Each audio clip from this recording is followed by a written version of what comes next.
La noche, bajo la dirección de Claudio Gurizati, enciende las luces para que usted vea el punto clave de la noticia. Soy Juan Pablo Vieri, bienvenidos. El epicentro de la noticia a esta hora está en Colombia. Mucha atención que continúa el desarrollo de esta noticia, alias Alfonso Cano. El máximo cabecilla de las FARC fue dado de baja por las autoridades colombianas. Guillermo León Sáenz fue abatido en el departamento del Cauca, ubicado en el sur de Colombia. Luis Villamarín, analista de seguridad, nos acompaña para entender un poco qué fue y qué representa la muerte de este líder terrorista de las FARC. Señor Villamarín, bienvenido a la noche de NTN 24. Gracias, Juan Pablo. Muy buenas noches para usted y para todos los televidentes que nos ven y nos escuchan en todas partes del mundo. Señor Villamarín, tenemos que entender, o la comunidad internacional, cómo puede darle lectura a la muerte de Alfonso Cano. ¿Qué representa para la comunidad internacional este golpe militar tan importante para Colombia?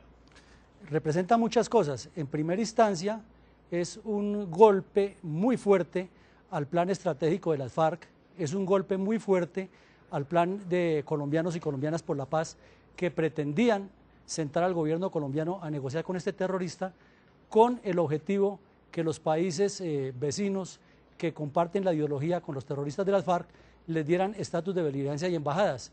En este momento todo el trabajo que ha realizado colombianos y colombianas por la paz le lleva a un replanteamiento político internacional, igualmente a todos los partidos comunistas del continente y a los grupos de izquierda que vienen haciéndole un seguimiento y un apoyo permanente a esta agrupación terrorista.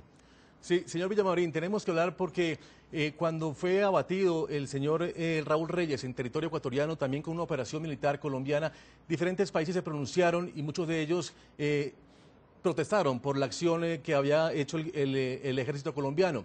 En este caso fue Venezuela el que protestó por la muerte de Raúl Reyes. ¿Qué significará para el presidente Hugo Chávez la muerte de este hombre, Alfonso Cano, quien estaba recogiendo las banderas de alias Tiro Fijo, y también después de la muerte del Mono Jojoy, el líder militar, pues era el líder más visible de esta guerrilla, la más antigua del mundo?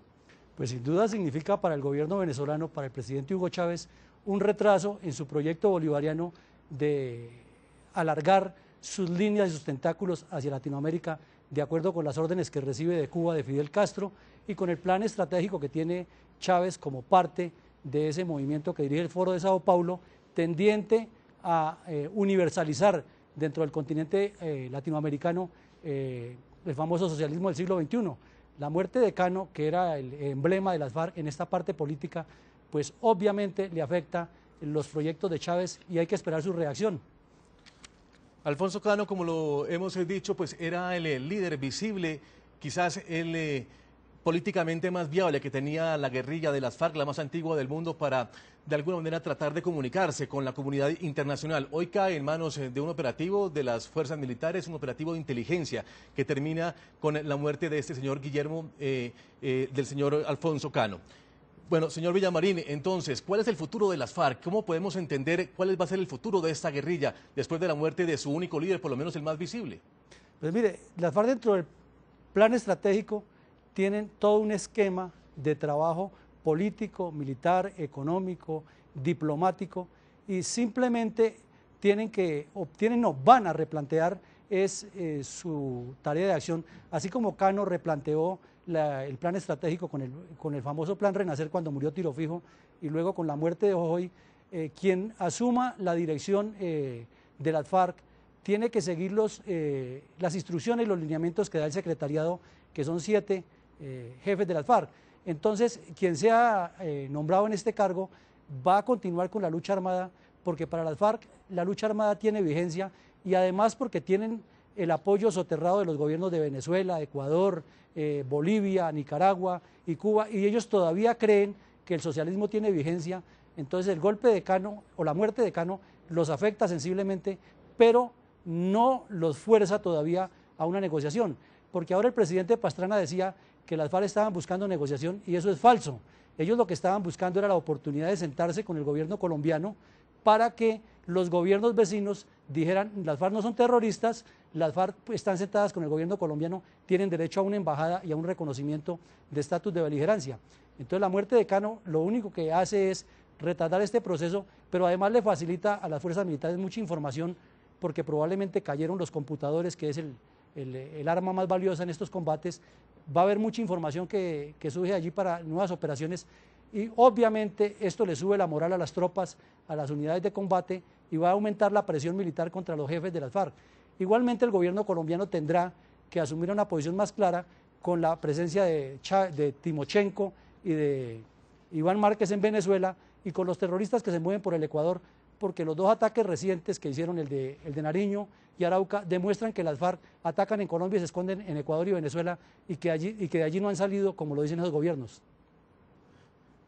Señor Villamarín, permítame un segundo porque hacemos contacto a esta hora con el señor Guillermo Alberto González. Él es gobernador del departamento del Cauca. En este departamento colombiano se desarrolló la operación militar que termina con la vida del líder de las FARC, Alfonso Cano. La información que se tiene de inteligencia es que este líder terrorista de las FARC se movía por dos departamentos en los últimos días, en una persecución muy fuerte que estaban haciendo las fuerzas militares de Colombia. Se estaba moviendo por el departamento del Tolima y por el departamento del Cauca. Termina esta operación en el departamento del Cauca y por eso hacemos contacto a esta hora con el señor Guillermo Alberto González, gobernador de este departamento colombiano. Doctor González, gracias por acompañarnos en la noche de NTN24. Muchas gracias. Efectivamente, para el Cauca tiene un significado especial. Yo había estado promulgando por muchos días que este departamento se convertía en un objetivo estratégico para el secretariado de las FARC que comandaba Alfonso Cano.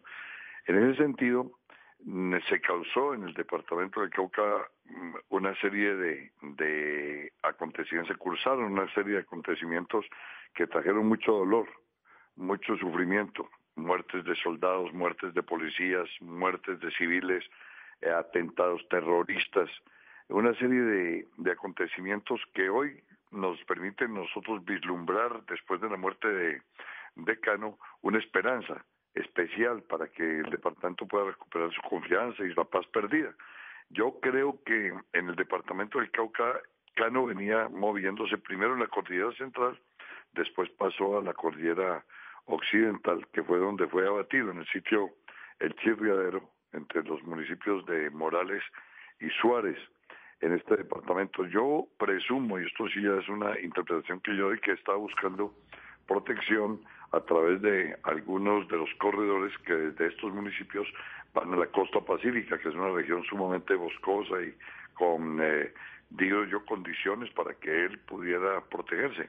Pero no hay lugar en este país, no hay lugar en Colombia en donde no pueda alcanzarse a un terrorista y no se lo pueda abatir como sucedió. Sí, señor gobernador, estamos hablando del suroccidente colombiano, una zona boscosa, una zona donde históricamente las FARC han encontrado refugio, no solo el señor Alfonso Cano, sino también otros cabecillas, entre ellos el Mono Jojoy y también el señor Manuel Marulanda Vélez. También se movieron por esa zona del país, suroccidente colombiano, que también le sirvió de retaguardia en muchas oportunidades ante diferentes ataques o diferentes avanzadas que hacía el ejército colombiano.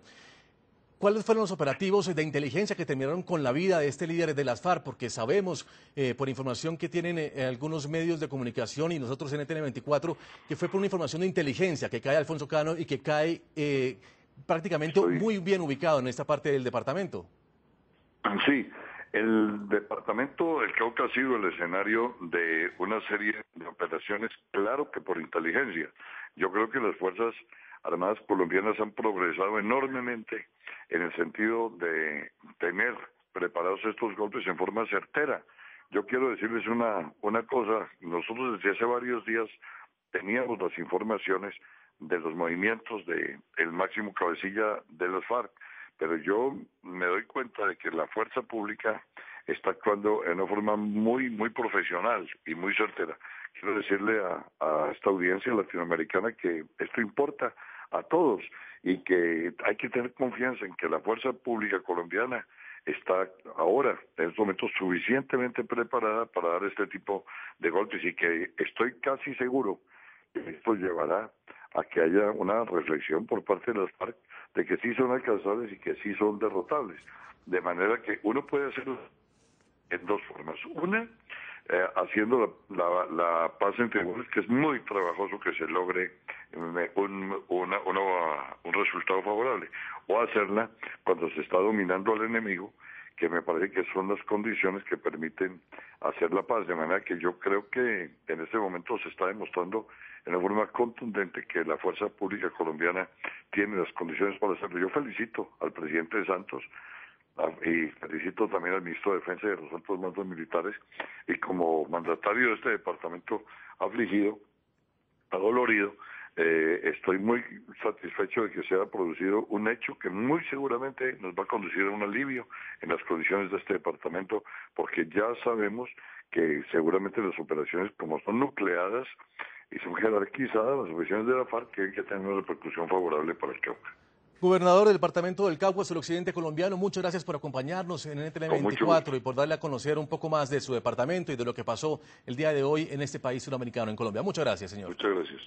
El abatido jefe del grupo terrorista de las FARC, alias Alfonso Cano, fue negociador del grupo terrorista en múltiples oportunidades. Era considerado un hombre de posiciones radicales, pero sobre todo resaltó su liderazgo durante los diálogos en el Caguán, durante el gobierno del presidente de Colombia, Andrés Pastrana, en los años 1999 a 2002. Guillermo León Sáenz fue un guerrillero formado en las entrañas y la doctrina del Partido Comunista Colombiano. La coordinadora guerrillera Simón Bolívar. Cuando ingresó a las FARC a mediados de los años 70, Jacobo Arenas, fundador e ideólogo de las FARC, lo escogió como integrante de un grupo de jóvenes que estructurara políticamente a esa guerrilla. Y que tiene su expresión más aguda en la guerra sucia. El campamento de Casaverde en la Uribe Meta a principios de los años 80 se convirtió en el epicentro de las primeras negociaciones de paz entre las FARC y el gobierno. Iniciativa que fracasó durante el gobierno del expresidente Betancourt. En cada oportunidad habrá que tomar una decisión. Con la llegada de César Gaviria, los grupos subversivos son invitados a dialogar de nuevo con el gobierno, agrupados en la coordinadora guerrillera Simón Bolívar que conforman las FARC, el ELN y el EPL. Alfonso Cano comienza a tener un papel protagónico dentro de la organización.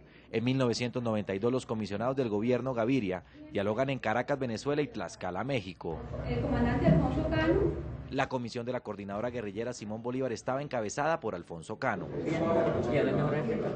Los diálogos fracasaron porque el EPL secuestró al exministro Argelino Durán Quintero y según los analistas el ELN no quería comprometerse del todo al diálogo. Cano vuelve a la milicia y tras no lograr la unidad de la coordinadora guerrillera años más tarde, las FARC deciden apartarlo de la misión de negociación en los diálogos de San Vicente del Caguán en el gobierno Pastrana. El papel de Cano en la zona de despeje se limitó a ser un asesor general.